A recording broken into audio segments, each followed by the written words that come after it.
ପୁଅ ଯେତେ ଯେତେ ଯୁଗ ଆଗକୁ ଗଲେ ବି ବ୍ରାହ୍ମଣ ମୁଁ କଣ ଛୋଟ ଜାତି ହେଇଯାଇଛି? ଛୋଟ ଜାତିର ଲୋକମାନେ ବଡ଼ ଜାତି ହେଇଯାଇଛନ୍ତି? ନା ନା ହେଇପାରିବନି, ନର୍ସ ହେଇପାରିବନି।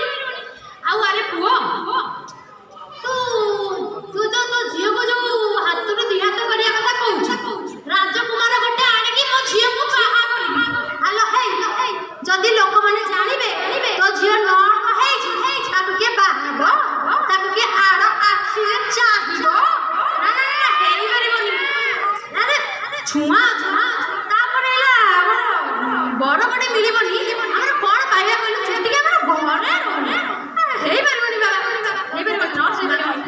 ତୁ ଜାଣିନୁ ଆଜିକାଲି ଛୋଟ ବଡ଼ ଜାତି କିଛି ନାହିଁ। ଦ୍ରୌପଦୀ ମୁର୍ମୁ ନାଁ ଶୁଣିଛୁ? ହଁ ରେ ବାପା, ଟିଭିରେ ଦେଖିଲି ରାଷ୍ଟ୍ରପତି ଆମର କଣ ପାଇବା କହିଲୁ? ଯେତିକି ଆମର ଘରେ ହେଇପାରିବନି ବାବା, ହେଇପାରିବନି, ନର୍ସ ହେଇପାରିବନି। ତୁ ଜାଣିନୁ ଆଜିକାଲି ଛୋଟ ବଡ଼ ଜାତି କିଛି ନାହିଁ। ଦ୍ରୌପଦୀ ମୁର୍ମୁ ନାଁ ଶୁଣିଛୁ? ହଁ ରେ ବାପା, ଟିଭିରେ ଦେଖିଲି ରାଷ୍ଟ୍ରପତି ହେଇଛି। ହଁ, ସେ ଆଦିବାସୀ ଏରିଆର ହେଇକି ବି ସେ ଆଜି କେତେ ବଡ଼ ପଦବୀରେ ଅଛନ୍ତି। ସେ ଆମର ଏବେ ରାଷ୍ଟ୍ରପତି ହେଇସାରିଲେଣି।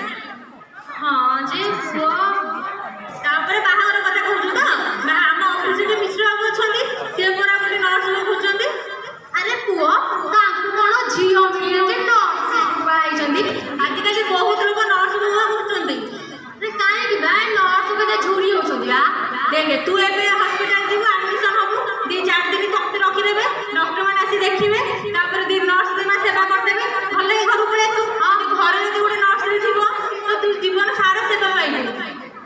ଆରେ ସତେ ତ, ହେଲେ ବି ଆରେ ପୁଅ ତୁ ବରପୁର ବଡ଼ ମେଡିକାଲ ନାଁ ଶୁଣିଛୁ ନା?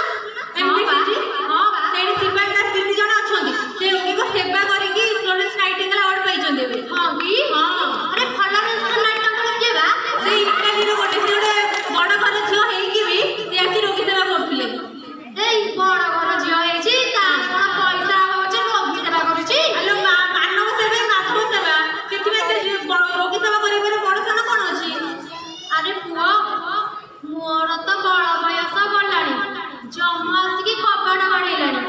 କୋଉଦିନ ମତେ ଟାଣିକି ନେଇଯିବ, ସରଗକୁ ଯିବି କି ନରକକୁ ଯିବି, କିଛି ଠିକ ଠିକଣା ନାହିଁ। ହଉ ତମ ବାପ ଝିଅ ଯାହା କର। ହେଲେ ବି ଆରେ ଆମ ଝିଅ ପୁରା 90% ରଖିଛି, ନର୍ସ ନ ପଢ଼େଇଲେ ହବନି?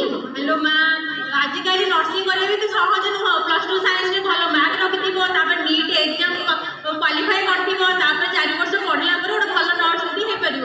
ହ୍ୟାଲୋ ହେ, ନର୍ସ ପାଠ ପଢ଼ିବା ବି ଏତେ ପାଠ ଦରକାର? ହଁ, ଏବେ ବହୁତ ପାଠ ଦରକାର। ପରୀକ୍ଷା ଦବ? ହଁ। ହଉ ବା, ତୋ ଜିଦିଆଣି ଝିଅ, ତୋ ଗେଲିଆଣି ଝିଅ, ଯାହା କରିବୁ ଆଉ। ହଉ ମା, ଆମ ଚିକି ନର୍ସିଂ ପଢ଼ିବ, ଲୋକଙ୍କ ସେବା କରିବ, କେତେ ଆଶୀର୍ବାଦ ମିଳିବ ତାକୁ। ହଉ ରେ ବାପ, ତମ ବାପ ଝିଅ ଯାହା କରୁଛ କର, ଆମ ଝିଅ ନର୍ସିଂ ପଢ଼ିବ ହେଲା। ହଉ ଖାଇସାରିଲୁଣି କି ମା? ଆରେ ମୁଁ ଶୁଖୁଆ ପୋଡ଼ାକୁ ପଖାଳ ଭାତ ଖାଇଛି, ତୁ ଯା ଖାଇଦବୁ। ହଉ ଶୋଇପଡ଼େ। ହରେ କୃଷ୍ଣ ହରେ କୃଷ୍ଣ ହରେ କୃଷ୍ଣ। କିଛି ଦିନ ପରେ ଚିକିର BSc ନର୍ସିଂ କଲେଜରେ ଆଡମିସନ ହେଇଯାଇଛି। ହରେ କୃଷ୍ଣ ହରେ କୃଷ୍ଣ। ବୁଢ଼ୀ ହରେ କୃଷ୍ଣ କରୁତା, ସୁମା ବୁଢ଼ା ଖାଉତା, ଆଗୁଳିଆଣି ହେଇତା, ସୁମା ବୁଢ଼ା ଖାଉତା, ଆଗୁଳିଆଣି ହେଇତା, ଖରାପ ଲାଗୁଛି। କି ବାବୁଳିଆଣି ନ ବୁଢ଼ୀ ହେଲାଣି, ମାଳ ଧର କଳା କରୁଛୁ। ବୁଢ଼ୀ ବାବୁଳିଆଣି ଦେଖୁଛୁ, କି ବାବୁଳିଆ ହେଲା, ନାତୁଣୀ ନର୍ସ ମାଦରେ ଅଛୁ, ଇଆଡ଼େ ସୁମା ବୁଢ଼ା ଖାଉଛୁ, ଚିକେନ ଖାଉଛୁ, ତୋ ବାବୁ ଆସି ମାରା କରୁଛୁ।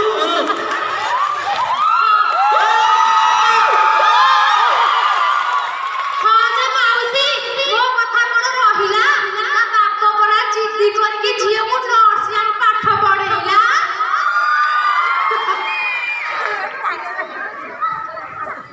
ହରେ କୃଷ୍ଣ ହରେ କୃଷ୍ଣ।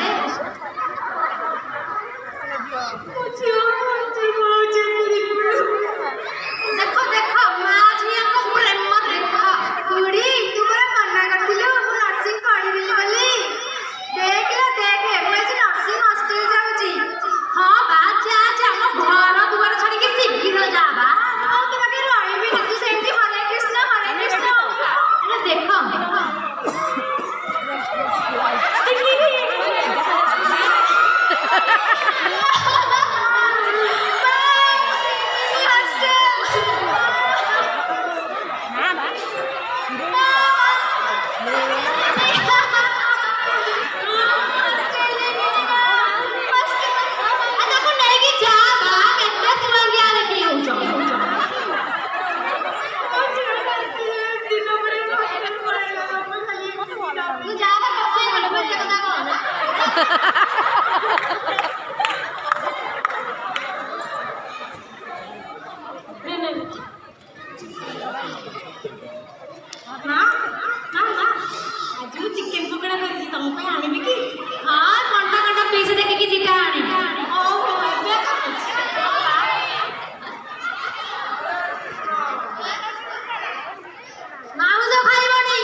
ହଁ ବା